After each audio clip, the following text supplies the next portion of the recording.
Throughout history, there have been tales of lost civilizations, forgotten empires, and strange cultures that defy modern understanding.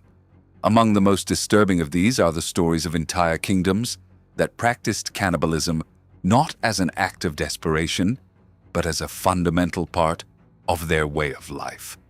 While many accounts of such societies have been exaggerated or distorted over time, some historical records, explorer accounts, and archaeological evidence suggest that certain civilizations truly did embrace human flesh as a source of nourishment, power, and even religious significance. The idea of a kingdom sustained by the consumption of human meat is horrifying to the modern mind. But for those who lived within such societies, it was a reality that shaped their daily existence. The origins of this terrifying practice can be traced to various cultural, spiritual, and practical beliefs. Some ancient societies believed that consuming the flesh of the dead would grant them strength, wisdom, or divine protection. Others saw it as a means of preserving the essence of their ancestors, ensuring that their spirits remained within the tribe or royal lineage. In some cases, cannibalism was an act of warfare, where the flesh of fallen enemies was eaten as a sign of dominance, humiliation, or revenge. While famine and extreme conditions have often forced humans into cannibalism for survival, there have been civilizations where it was a deliberate and structured practice, forming a critical part of their identity and governance. One of the most infamous examples comes from early reports of island civilizations, where the ruling class controlled the supply of human flesh.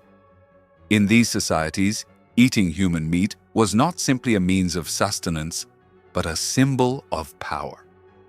The ruling elite often had the exclusive right to consume the most desirable parts of the body, believing that doing so would grant them supernatural abilities. Human sacrifice was a common ritual, with victims chosen based on their status, health, or even their perceived spiritual energy. These sacrifices were often conducted with great ceremony, their remains divided among the rulers and high-ranking warriors who believed that consuming their enemies made them stronger. European explorers and missionaries who encountered such societies in the 16th and 17th centuries wrote horrified accounts of royal feasts where human flesh was prepared with the same care as any other meal. They described how warriors, having captured and killed their enemies, would bring them before their leaders as an offering.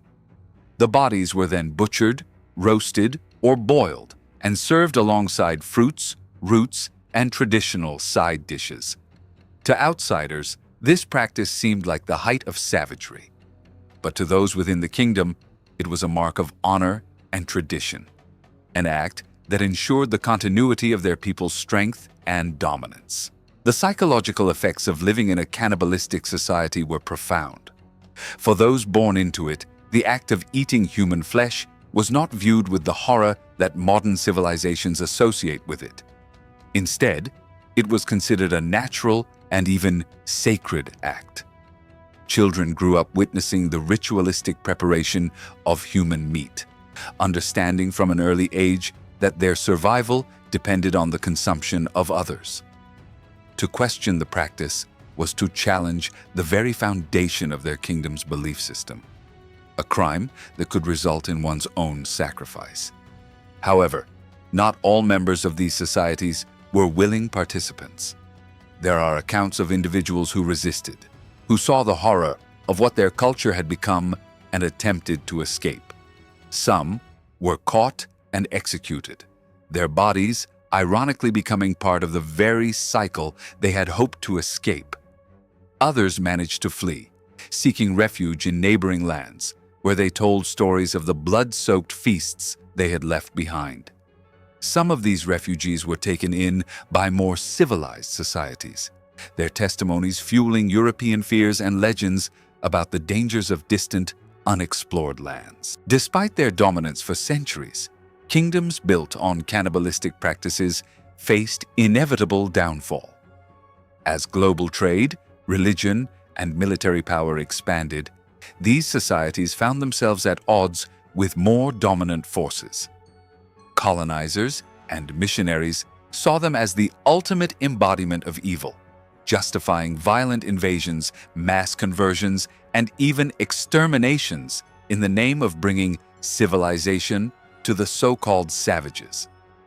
Whether these interventions were truly moral or simply another form of conquest remains debatable. But one fact is certain: the age of cannibal kingdoms came to an end. Archaeological evidence has uncovered remnants of these civilizations, proving that the accounts of cannibalism were not entirely exaggerated.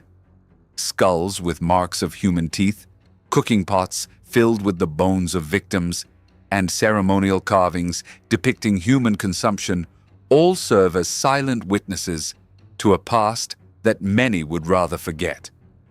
While some historians argue that the scale of cannibalism in these societies has been overstated by colonial propaganda, others believe that it was far more widespread than previously imagined.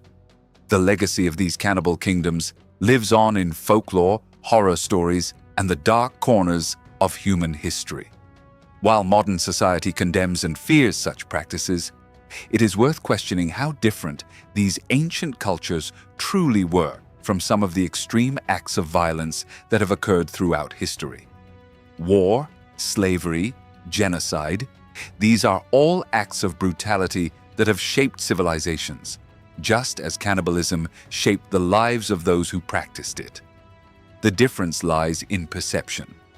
What one society sees as an unspeakable atrocity, another may see as a sacred tradition, a necessary act for survival or power.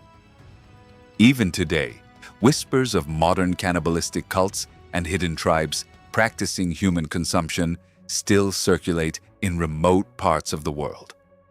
Though largely unverified, these stories continue to haunt the imagination, suggesting that the hunger for human flesh may not be as extinct as we would like to believe.